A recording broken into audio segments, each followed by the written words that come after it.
నందమూరి బాలకృష్ణను గౌతమిపుత్ర శాతకర్ణిగా చూపించారు దర్శకుడు క్రిష్. చాలా పెద్ద స్కేల్ మార్క్ ని చాలా తక్కువ పని దినాల్లో పూర్తి చేసి వావ్ అనిపించారు. భారీ యుద్ధాలు, 100 మంది సైనికులు, ఫారెన్ లొకేషన్స్, శాతకర్ణి సామ్రాజ్యం, ఇలా చాలా పెద్ద వర్క్ ఉండే ఈ సినిమాని అన్ని తక్కువ రోజుల్లో పూర్తి చేయడం చర్చనీయాంశమైంది. ఈ క్రమంలో ఎవరో ఓ విచిత్రమైన గాసిప్ ని పుట్టించారు. అదేంటంటే బాలీవుడ్ దర్శకుడు సంజయ్ లీలా బన్సాలి క్రిష్ కు స్నేహితుడు కాగా, బన్సాలి ఈ తరహా బ్యాక్ డ్రాప్ లో బాజీరావు మస్తానీ చిత్రాన్ని తీశాడు.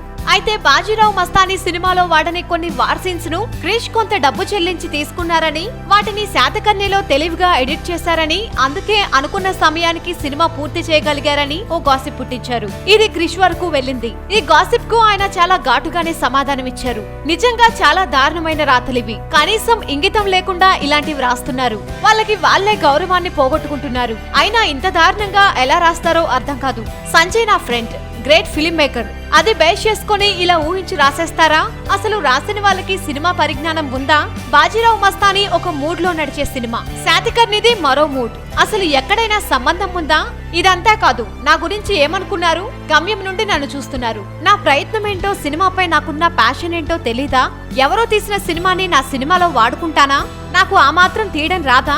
అసలు ఇంత తక్కువ టైంలో ఎలా చేయగలిగారు అనే ప్రశ్న నన్ను అడగాల్సింది. దానికి సమాధానం చెప్పేవాడిని. అంతేకాని అసలు ఎలాంటి పరిజ్ఞానం లేకుండా ఇలా పిచ్చి పిచ్చి రాతలు రాయడం కరెక్ట్ కాదు అంటూ ఒకంత ఆవేశం, వేదన వ్యక్తం చేశారు క్రిష్.